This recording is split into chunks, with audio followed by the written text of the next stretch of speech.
Good morning, Monday morning at Jamela Task Vineyards. Juliet here, Simon will be joining me in a minute. Beautiful morning with quite a sort of strong breeze, which it's actually got a bit of freshness to it, which is rather nice, so it's not too bakingly hot. But you can hear the cicadas really chirping away. So this is Syrah. Mature Syrah vineyard, and we've got quite a lot of healthy looking crop here. Very healthy looking crop. And this slight white stuff on the leaf is the treatment that Simon did probably about 4 days ago now. A little bit of hello Anthony, a little bit of sulphur to protect against odium. But that's looking really, really good. So, you see this, we have installed irrigation in this Syrah vineyard and in the young vineyards that are around about it. We installed it earlier this year, which was quite a big investment.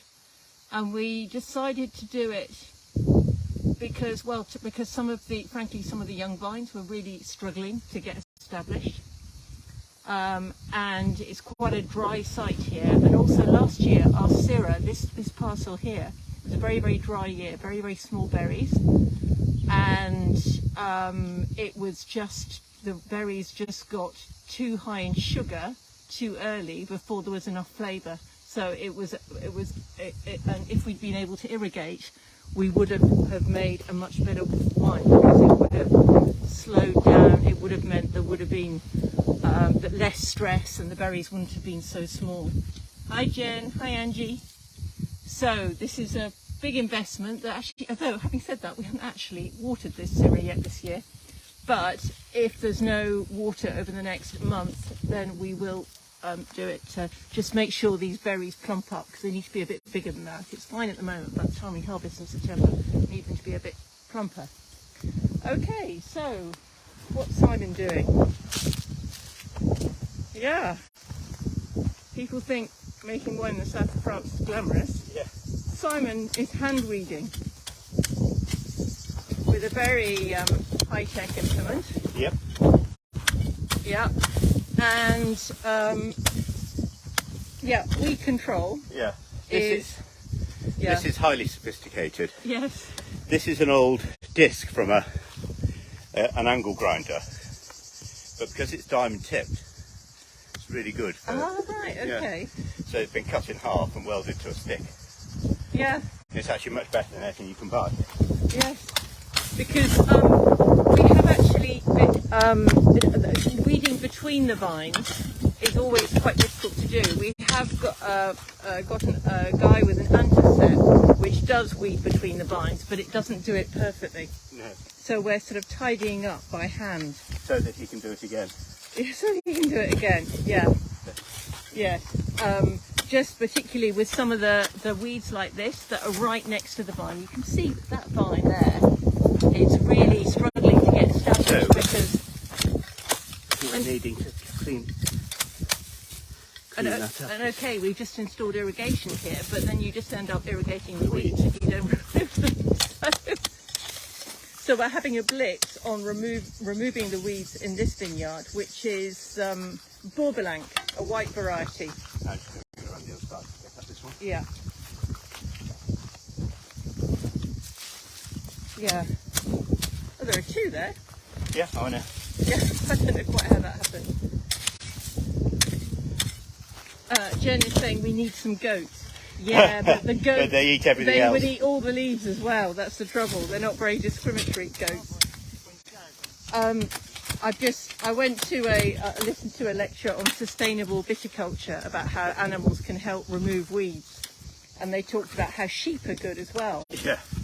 But sheep will eat everything, as we have found to our cost in our other vineyards. And but what you can do is train the vineyards higher so that the sheep can't reach them. Yeah, but you have to get them there. Sorry, you have to get them high because we Yeah, keep you like do. them when they're Yeah, little. yeah, exactly. They just munch all away from that. So, Simon, do you want to have a quick look at some of the other young vineyards? Yeah. See how the Mourvedre and the Assetico over there are doing.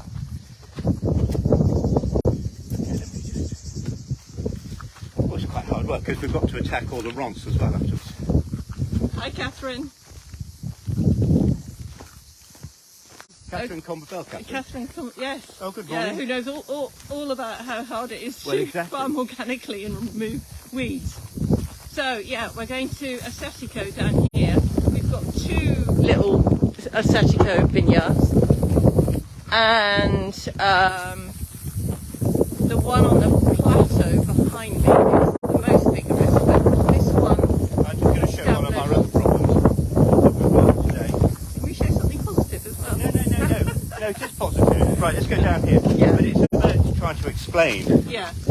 about, it's all very well saying, we'll just go through with a plough, and then we'll go through with an anticept. Yeah, that's all very nice. But there are problems, particularly on new vineyards. Yeah. Because every time we go through, we pick up more stones because you're using a different machine that takes stones in from other places. So,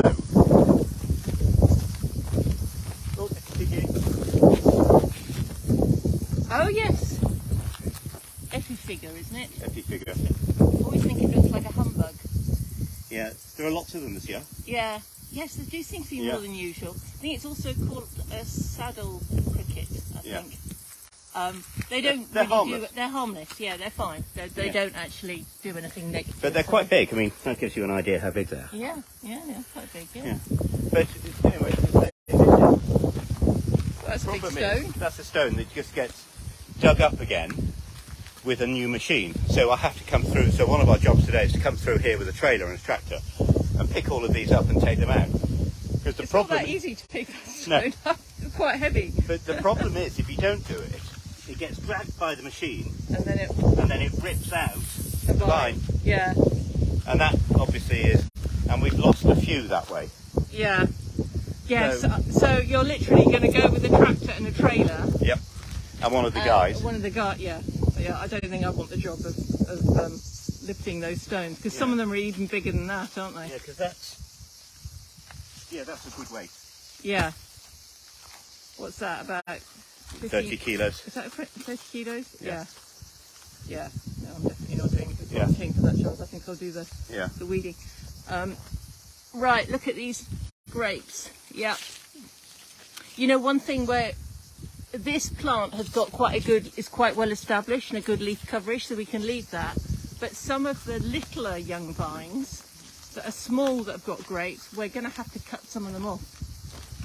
Well, we started doing that on some of the Grenache at the other corner. That was done, and I think the Bibliothèque has been done. But we haven't been through this one yet. But yeah, and the rationale. This looks okay. Yeah, I think this one is fine, but most of them. But the rationale behind cutting the grapes off is that when they're young vines, you want to get them as strong as possible. They're still sort of getting established, and if there are quite a lot of grapes on them, and you leave them on the vine, but there's a small vine with not many leaves, then it will use all its reserves, ripening the grapes, rather than building a good thick trunk and good root system. Which, so long term, that's not very good. That means it'll always be a feeble vine. So what you need to do is cut off the grapes, or adapt the grape load to the size of the vine. And if it's a tiny little young vine, you cut them all off. Have you seen how nicely tied in all of this is It as all well? looks great, yeah. But See, these are fine. Yeah. Well, there's not many grapes on these. Show you about Yeah, go on, show us. So what you do with trellising, you start off the season with a trellising either very high, and then you take it down, and then you lift up all of the things and re-clip it, and then when they get taller, we come through again, we move it higher. Yeah. And so that you're always keeping the canopy in the right place. But I think these look really good. Yeah. This is Assetico. There's not a massive crop on these. There's more up at the top there. I don't know if you can see right below that sort of craggy bit. There's a vineyard just below that, and that's Assetico as well. And they're even more vigorous than the ones down here, and have got more grapes. that we're going to leave on them because Yeah, we'll try and get a crop. Yeah. Yeah, we'll get a good crop, and hopefully we'll be able to make some Assetico. Yes, I know. Do you think we'll get 700 litres? That might be a bit optimistic. Anyway, it's not much in winemaking terms, but for a first vintage, it's something that you can bottle and sell. Yeah, or drink. And or drink. I don't think we can drink 700 litres just us. Well. But yeah, so these are the other clippy things as well.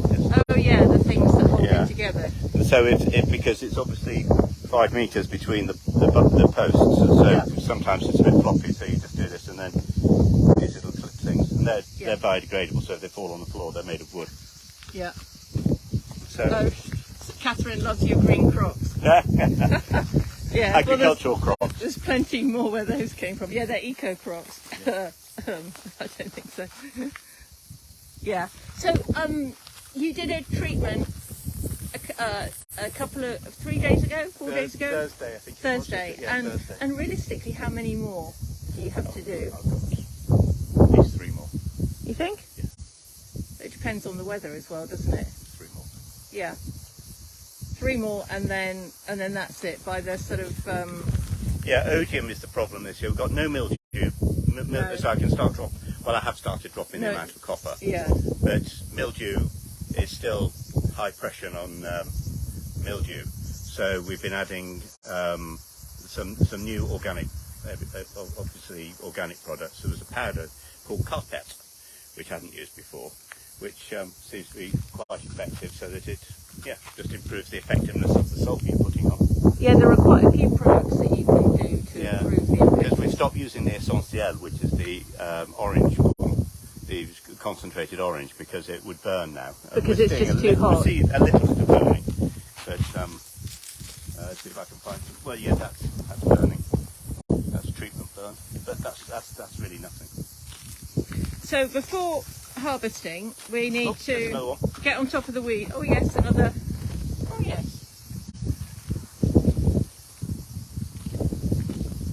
Got a spotty belly as well. Yeah.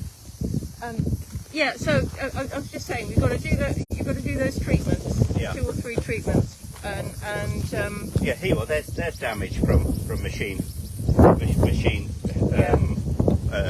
weeding, and that is a real problem. Even though it was properly attached, occasionally you lose the odd one, and there's just nothing you can do about it. That's quite depressing.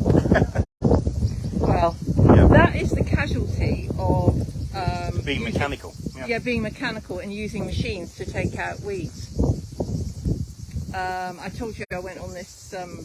I listened to this talk on regenerative viticulture, where you don't till, you don't remove weeds at all. You can mow, and in between the vines, well, you can either mow between the vines or trim or use a mulch. But I think some of the, I don't know quite how that works with when you've got a dry vineyard and also a mulch. It's so windy here, you can't help feeling that if you're not careful, it'll just blow away. But anyway, there's lots to think about with that, because if you could stop the weeds from growing like that, then you wouldn't have the damage like that. But that's something for us to discuss another time. Yeah. Yeah. Hello, Alan. But there are lots of things that you just don't think about. Catherine's just asked how much rainfall have we had this year? Up until now, I checked it yesterday, and since the beginning of January we've had 200 millimetres. Yeah. And how does that compare to? It compares January to July. It compares not dissimilar to previous years, but the thing was we've got no winter rain. Yeah. And that's the problem. We didn't get any winter rain, so what we're getting is just enough to keep us going. Yeah. Yeah. But there's no reserve. Yeah, so we've got irrigation here, but in other vineyards we don't. Yeah. Although they're sort of well established, Yeah. they're not young vines, so they're sort of better placed to withstand the drought. But yeah, it was the winter rains that were missing. Yeah, it's in the 12-month cycle we haven't had as much as we would hope. But you had a few millimetres a few days ago. We had 6 millimetres here. And I think I was talking to somebody from Parasar, and they had 26.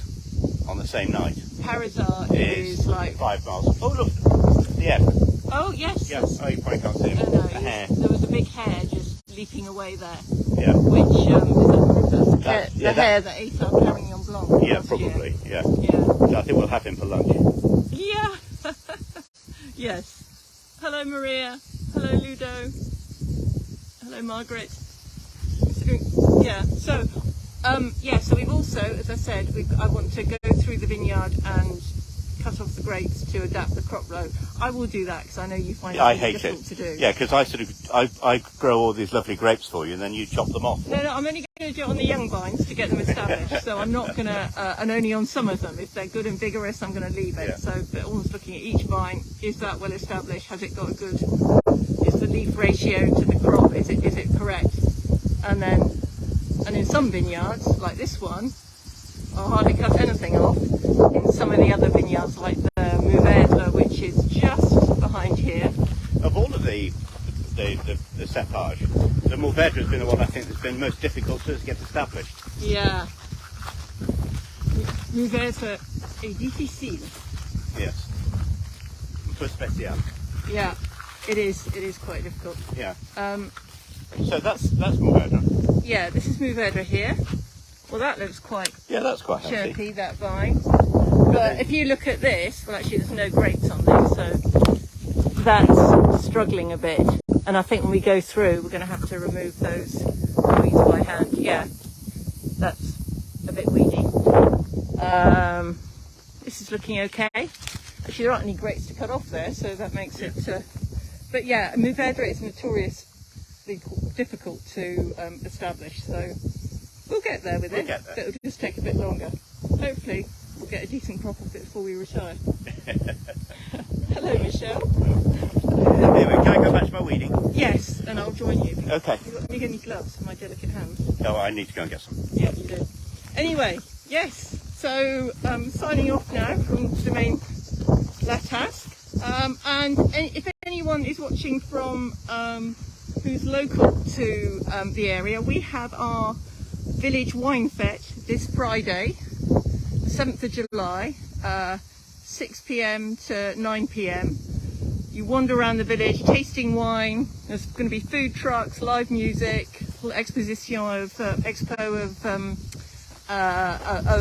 photos all about the subject of vineyards and winemaking, etc. So it's the 3rd year we've done it, and it's always great fun. So come along.